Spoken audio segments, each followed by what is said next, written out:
क्या सिचुएशन इस वक्त आप वहां पर देख रहे हैं? क्यों सारे अटैक जो है वो चुनाव आयोग अकेला झेले? क्या आपको लग रहा है, क्या ये पहले से रास्ते ढूंढे जा रहे हैं कि भाई कोई भी हार जाए, बाद में कह देंगे कि प्रशासन ने ठीक काम नहीं किया? राम मोहन जी, आपको बहुत बहुत स्वागत, आभार आपका। रिपब्लिक ज्वाइन करा, मैं आपके साथ बहुत सारी धन्यवाद अन्य चैनलों पे भी कर चुका हूँ। आप एक अच्छे हैं जी जी, और ये कोई गुरेज नहीं है, हम गलत को गलत कहते हैं, सही को सही कहते हैं। आप बिहार के परिप्रेक्ष्य में ही आ जाइए, इसीलिए मैं ये बात कर रहा हूँ कि अच्छे को अच्छा और गलत को गलत कहते हैं। चुनाव आयोग की असलियत और पोल खुल चुकी है कि किस तरह से वो जनता को गुमराह करके सरकार के पक्ष में चोरी कर किस तरह से वोटों में घपलेबाजी कर वोटरों में घपलेबाजी कर एक एक मकान में हमारे नेता राहुल गांधी ने कल पूरा प्रेजेंटेशन दिया है। अरे हमने शिकायत करी है भाई, भाजपा के नेता क्यों प्रवक्ता बन रहे हैं? आयोग तोते की गर्दन में जान अटकी हुई है सरकार की, इसलिए भाजपा के नेता प्रवक्ता और कुछ पापा की परी और परिये वो भी प्रवक्ता बन रहे हैं बीजेपी के जो चुनाव आयोग के। भाई चुनाव आयोग संवैधानिक संस्था है, निष्पक्ष संस्था है, उसके लिए कांग्रेस, बीजेपी, सपा, बसपा, जन स्वराज या जो भी पार्टी है उसके लिए तो हिंदुस्तान की पार्टी है, वो चुनाव आयुक्त है। ज्ञानेश जी, आप में जितना ज्ञान है पूरा देश देख रहा है कि आपका ज्ञान केवल किसी मकान में 100 वोट, किसी में 300 वोट, किसी में 400 वोट, किसी में 500 वोट, कोई भाजपा के नेता के यहाँ है। ये मैं नहीं कह रहा, ये सबूत हैं। आप कह रहे हैं साहब शिकायत कर दीजिए। अरे हम शिकायत पब्लिक डोमेन में करें, संज्ञान तो आपको लेना है, जवाब आपको देना है। शिकायत क्या होती है आपको? तो अजय वर्मा, आप एक तरफ कह रहे हैं सब बोगस चल रहा है, सब फर्जी चल रहा है। आपका नैरेटिव शुरू हुआ था यहां से कि ईवीएम गड़बड़ है जी, ईवीएम बदल देते हैं, ईवीएम में सेटिंग कर लेते हैं, सब कुछ ईवीएम में कर लेते थे, तो फिर ये वोटर लिस्ट क्यों गड़बड़ करते? राम जी देखिए, अब मैं जनता बिहार के उस बब्बर शेर वोटर का धन्यवाद अदा करना चाहता हूं जो 7 करोड़ 43 लाख वोटर, जिसमें से 2 करोड़ करीब 50% आबादी महिलाओं के, कि जिसने आज ये 60% बम्पर वोटिंग किया, सरकार को कुचलने का और बदलने का काम इस वोट बम्पर वोटिंग के थ्रू किया। ये वैज्ञानिक बता रहे हैं, जो बोर्ड के वैज्ञानिक हैं वहाँ के, जो वहाँ के पत्रकार हैं निष्पक्ष, वहाँ के पॉडकास्ट चैनल बता रहे हैं, और बिहार का आम आदमी, आम वोटर जो लुटा पिटा था वो बता रहा है। मैं धन्यवाद दे रहा हूँ उस बिहार की जनता को। और अब मैं बताना चाहता हूँ, अभी डिप्टी सीएम साहब बड़े सम्मानीय हैं। भाई आप सम्मानीय हैं, जनता के चुने हुए सेवक हैं, आप किस तरह से परिभाषित कर रहे हैं, लोग भी परिभाषित कर रहे हैं बीजेपी का मतलब बलात्कारी जिताओ पार्टी। प्रज्वल रेवन्ना, आसाराम बापू, संत बलात्कारी बाबा को इन्होंने बिहार चुनाव से पहले जमानत दे दी, जैसे राम रहीम को हरियाणा में दी। और हरियाणा में वोट चोरी किस तरह से चुनाव आयोग ने करी, पूरा देश देख रहा था, पूरा देश कह रहा था। ऐसे ही बिहार में कोशिश कर रहे हैं, लेकिन कामयाब देश की जनता, देश का वोटर, बिहार का 88% मुझे लग रहा है एससी वोट। अजय वर्मा जी, मुझे लग रहा है आप खुद कंफ्यूज हैं। आप कह रहे हैं कि चुनाव जीतने के लिए किसी बाबा को कोई जमानत दे रहा है, चुनाव जीतने के लिए कोई गुजरात की जेल से छोड़ रहा है और किसी को किसी जेल से छोड़ रहा है। दूसरी तरफ आप कह रहे हैं कि सारी की सारी लिस्ट जो है दाएं बाएं करके फर्जी बना रखी है। आप कह रहे हैं 300 लोग एक एक जगह पे वोट कर रहे हैं। माने आप एक नैरेटिव पे तो आइए कि क्यों हार रहे हैं आप? चुनाव आयोग मिला हुआ है या बीजेपी की स्ट्रेटजी ऐसी है कि आप लोग उससे पार नहीं पा रहे? मैं लौट के आऊंगा, मुझे कुछ और मेहमानों को इन कराने दीजिए। नवल शर्मा जी हमारे साथ प्रवक्ता हैं जेडीयू के। मैं आ रहा हूं अजय जी आपके पास, मैं आ रहा हूं, एक ओपनिंग रिमार्क सबका हो जाए, इसके बाद मैं तुरंत लौट के आ रहा हूं। नवल शर्मा जी, क्या आपको लग रहा है कि ये हार की हताशा है जिसमें बातें की जा रही हैं, और उसमें एक नाम डिप्टी सीएम का भी शामिल है क्या? क्योंकि वो भी जिस तरह से आक्रामक अंदाज में आज नजर आए, उनको ही भरोसा नहीं कि प्रशासन ठीक काम कर रहा है कि नहीं कर रहा है। देखिए, तो अभी तक तो विपक्ष आरोप लगाता था कि बिहार में प्रशासन का दुरुपयोग होता है, लोग प्रशासन का उपयोग करता है, अनुचित फायदा लेता है प्रशासन के माध्यम से। तो अब तो इतना स्पष्ट है ना कि बिहार में प्रशासन कोई पक्षपात नहीं करता है, इतना तो तय है। देखिए, सारी बातें चुनाव आयोग के संज्ञान में है और प्रशासन पूरी तरह चुनाव आयोग के नियंत्रण में कार्य कर रहा है।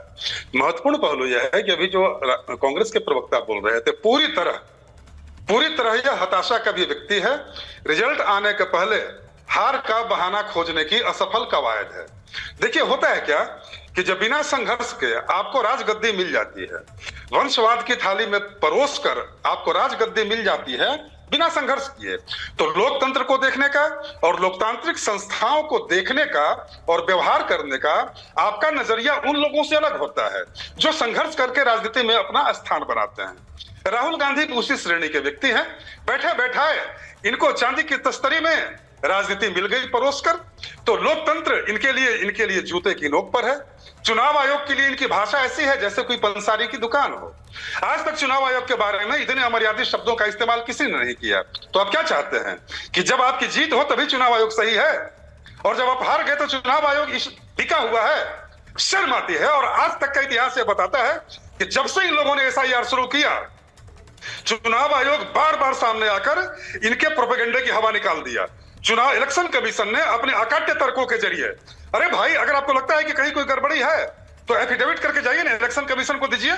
जी, ये लोगों के बीच में आकर क्या हवाबाजी कर रहे हैं? लोगों के बीच में आकर हवाबाजी क्या कर रहे हैं? हमारे साथ इसका सीधा मतलब कि आपके पास कोई दम नहीं है। बीजेपी के प्रवक्ता हमारे साथ मनीष पांडे जी जुड़ गए, उनकी तरफ भी जाऊंगा, लेकिन उससे पहले मैं चाहता हूं कि सुनील कुमार जी एक रिएक्शन में आपका लेना चाहता हूं। क्या ये अभी से ढूंढा जा रहा है? क्योंकि बहुत सारे फैक्ट आज आरजेडी की तरफ से ऐसे देने की कोशिश की गई कि भाई वोटिंग स्लो कर दी गई। वोटिंग जब वो स्लो करने का बोल रहे थे तब 11 बजे तक 30% जनता वोट डाल चुकी थी। यह कहा गया कि हमारे लोगों को वोट नहीं डालने दिए जा रहे हैं। चुनाव आयोग ने कई वीडियो ऐसे ट्वीट करके बताया कि जो आप कह रहे हैं वो भ्रामक है। क्या आपको लगता है कि अभी से ये ठीकरा फोड़ने की तैयारी हो गई है कि कुछ गड़बड़ हुआ, हम अपने मन मुताबिक नतीजे नहीं आए तो फिर से कह देंगे, जैसे राहुल गांधी कहते हैं कि हरियाणा का चुनाव हमसे चुरा लिया गया? देखिए राम मोहन जी, पहले तो 4.25 करोड़ जनता ने जो ये लोकतंत्र के महापर्व में हिस्सा लिया है उनको साधुवाद।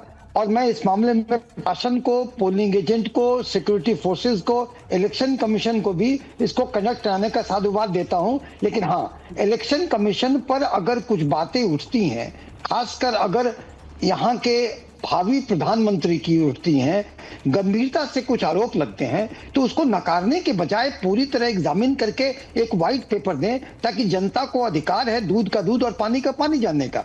दूसरी बात कि देखिए, जिस तरह से वोटों में इजाफा हुआ है ये एक चेंज बताता है। जैसा कि हम कह रहे थे कि जनता फांसीवादी एनडीए सरकार से उब चुकी है, एंटी पीपुल सरकार से उब चुकी है।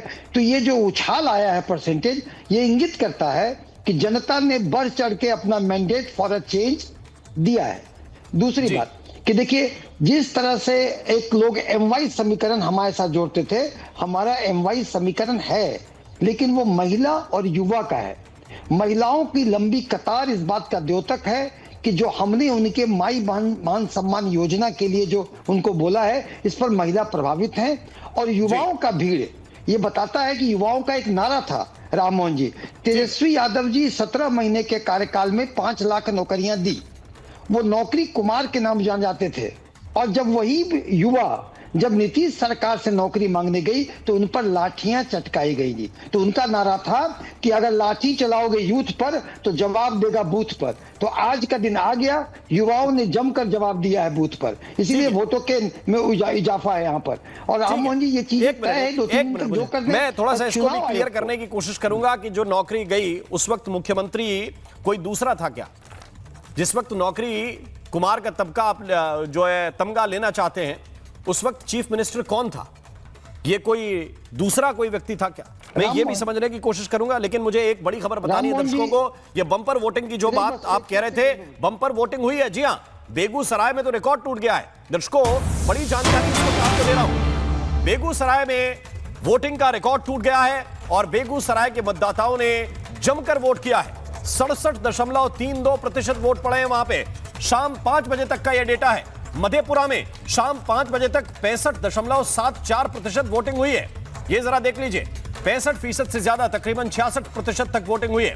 मुजफ्फरपुर की भी जरा बात कर लेता हूं। 5 बजे तक 64.63% वोट यहां भी पड़े हैं। तकरीबन 65% तक यहां आंकड़ा पहुंच रहा है और इससे ऊपर ही जाने की गुंजाइश है, क्योंकि यह शाम को 5 बजे तक का डेटा है। अभी एक बार और यह डेटा अपडेट हो सकता है। और पिछले कुछ दिनों में यह देखा गया है कि अगले 1 दिन के बाद या 2 दिन के बाद भी एक डेटा चुनाव आयोग की तरफ से दिया जाता है, जिसमें फाइनल जानकारी दी जाती है कि कितने प्रतिशत वोटों ने अपने मताधिकार का इस्तेमाल किया है।